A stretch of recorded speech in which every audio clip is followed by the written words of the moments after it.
Hi, my name is Kyrylo Pyshchykov. I'm a film critic from Ukraine, and the movies that we will be discussed today, they all shown different periods of this war.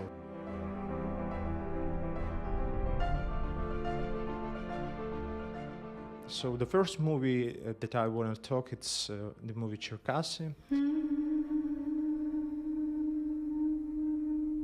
It's a movie about last Ukrainian warship that was not surrendered to Russian because other Ukrainian ships was surrendered. Ми останній український корабель у Криму. This movie was made of the real story. So there was story about warship Chchassi that was not surrendered to Russian. And that's another thing why this movie is so important, because it shows the real story about real events. Even true, this is not a documentary, this is a feature movie. The one thing that you need to understand that this movie was released before the full-scale invasion. So when you watch this movie right now, it hits harder. Especially when you recall that the last line in the movie, this war is still going on. And war was going on when this movie was released, but right now we kind of understand that a really different meaning of this line.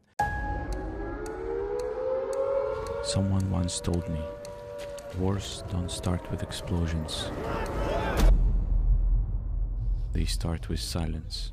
Well, the second movie that we talk about today is 20 Days in Mariupol, a film that's soul-crushing, film that won this year an Oscar, first Oscar for Ukraine, and that's a really devastating movie.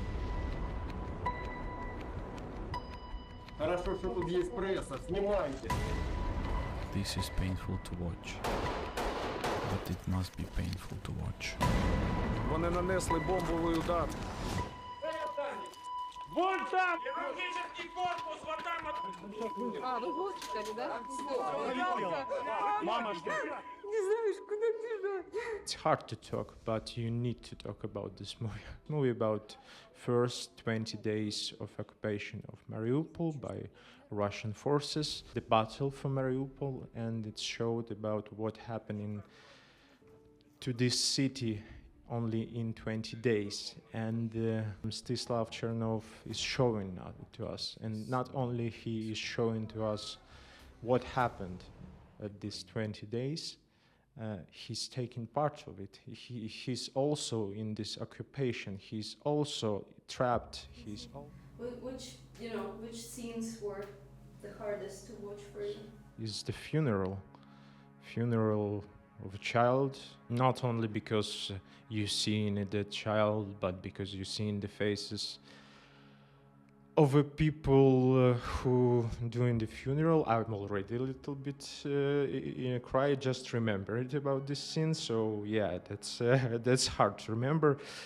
Well, I think for the Western people it is important to watch this movie for one reason, to understand what Russia can do if Russia wouldn't be stopped. That's the only reason why you should watch it, because, well, yeah, 2 years ago it was Mariupol, but who knows what Putin do next. If you don't have an answer why you need to support Ukraine, this is the answer. Well, yeah, I anticipated this movie to win an Oscar, but the sad thing that Mstislav didn't want to make this movie, and this is a really sad thing when filmmaker make a movie that he didn't want to make. So the next movie that we're gonna talk about is the Ursus Blue as an Orange. Yeah, a little bit a weird title for a movie that telling a story about a family that live in Donbas region near the front line. Начали! Сильнее! And it's actually telling a story about family, mother and her 4 children. And the interesting part of this documentary is not only that movie is showing to us the life that was in the Donbas region before the full-scale invasion, so we actually see what happened. This is also a movie that really showing to us like a power of cinema and importance of cinema, because one of the children, a daughter of this mother, she wants to be a filmmaker. She wants to shoot in movies, and we actually see the process. If you didn't really know how Ukrainian people live, and especially in the Donbas region, that movie will show you how they live. And I think it's pretty fun to watch, and sometimes this is a fun movie, sometimes it's really, really touching, and you can be in your tears. And yeah, I think it's great documentary, and I would recommend it for all of those who afraid to watch something darker. This one is definitely for you. You, your fathers and your grandfathers worked long and hard to produce a decent living for your families, but times are changing. The next 2 movies is movies of acclaimed Ukrainian film director Valentin Vasanovich. The first one is Atlantis, and the second one is Reflection. Both of them telling us the story about the lost man in Russian-Ukrainian war. In Atlantis, we see events 1 year after Russian-Ukrainian war ending. And in second movie, Reflection, we see a story about a medic who goes to the war, and he gets into captivity to Russian. And in this movie, the captivity is a huge theme, and it's shown in a brutal fashion. So if you want to understand what Ukrainian soldiers or just usual Ukrainians gets through in Russian captivity, you need to watch this movie, because the scenes of this movie that show the tortures, pretty terrifying, but that's really close to the truth, that's really close to what Russian making to our people. So I don't want to spoil everything in this movie, but it's pretty disturbing movie. It's really close to documentaries. The violence, is pretty real, and that's what make it important. Дистанція 400 метрів. Відлік 3, 2, 1.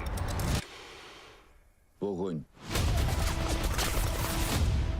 And the last movie for today is The Sniper, White Raven. This movie is about a Ukrainian patriot who worked as a teacher on Donbas, and then Russian-Ukrainian war came in 2014, so he lost his wife, and after that he decided to avenge her, and he joined Ukrainian military and became a sniper. So in a way, this is a classic revenge story. This is maybe the first strongly genre movie from Ukraine, because when we talk about Chchassi, when we talk about other movies, some of them like more historical, I think this one has good action. Yeah, I think just really one of the most mainstream movies in Ukraine. I think we had a lot of comedies, and some of them really bad, some of them just bad, some of them actually good. But the last one, like in minority. But White Raven, I think, yeah, it's a first example of a pretty good mainstream movie for mainstream audience that not so artsy, but more like action, and you don't need to use those artsy part of your brain to understand it. It's pretty simple movie with pretty simple story, but I think we still need to make those stories. I think we still need more of those stories, because like the artsy stories are built on this genre stories.